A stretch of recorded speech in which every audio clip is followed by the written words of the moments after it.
Eric Eisenberg discusses the need for revolutionary second-order change. In our society today, so many animals are left outside on chains because that's the way it's always been done. They're dogs. They don't need to live inside. A unique nonprofit known as the Coalition to Unchain Dogs looks at it a little differently. Instead of seizing dogs and reporting people to animal control, they come to people's houses and they build fences for the dogs. It's a second-order change of magnitude, not just lecturing people, not just reporting people, but actually doing something meaningful to help the dogs, something unique and that people wouldn't think of it themselves. They communicate with an open mind, without judgment, and they allow the people to continue to live in their own way of living while helping the dog. Here's more. Hi Danielle, thanks so much for doing this interview for us. Danielle is with the Coalition for Unchain Dogs, and she's going to tell us a little about her mission. Hi, I am a volunteer with the Coalition to Unchain Dogs. I started my adventure with the Coalition in Durham a year ago and worked weekly digging holes, building fences to unchain dogs. I have since relocated to Charlotte. The mission of the Coalition to Unchain Dogs is to free dogs from the life of being chained. We build free fences for people who chain their dogs. We help educate them about the detriments of a chained dog, the aggression, the stress, the loneliness, and by actually building the fence and demonstrating the before and after a dog on a chain versus a dog off of chain, it's really enlightening for owners to appreciate and understand how important it is not to chain their dogs. And so we'd like it to be kind of a snowball effect. Neighbor after neighbor sees dogs getting off of the chains, living a life of freedom, and it really makes an impact on the community. This community impact is very important.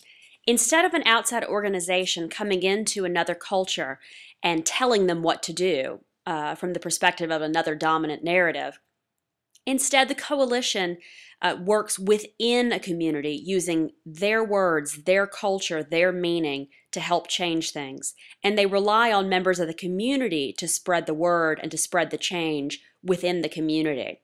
So it's very much a movement that takes place within the community, not directed at the community.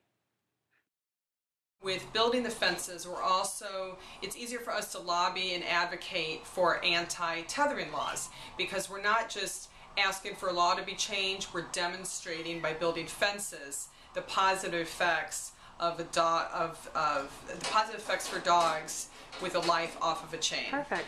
Now, it's a pretty radical approach, not taking these dogs away, but actually helping the owners take better care of their own dogs. Yes, it is, and it's tough. There are times when you're building fences and you would love to take the dog with you. You don't want to leave the dog, but we are trying to change the whole attitude, for owners of what a dog can mean to you, that a dog can be friendly, unchained. So it's an approach of, we're not here to take your dog, we're here to improve the life of the dog and also to change cultural attitudes about what a dog is. Dogs are companions, and that you can coexist with friendly dogs. They're not just guard dogs. So since this is kind of a radical approach and you're approaching people who really don't understand about dogs, do you ever run into any kind of resistance from people who think that you're there to criticize them? Yes, we do.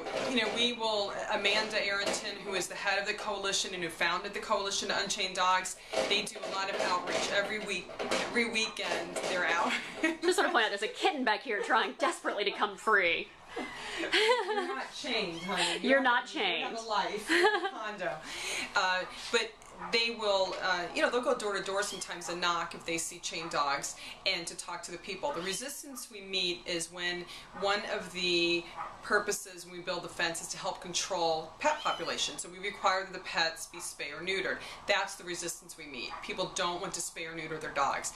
But it's amazing how months later, this one gentleman that we worked with for a couple months trying to educate him about getting the dog unchained and spay or neutered, no, no, no, slam the door in your face. He calls 9 months later. We built for his 3 dogs, we built 3 fences, got the dogs all spayed and neutered. It just took him some time to come around to also feel that we're not judging him and telling him what to do, which we do not want to judge. We just wanted to educate. That's awesome. Our main goal. Well, thanks so much. We really appreciate the work you do. Thank you, Jennifer.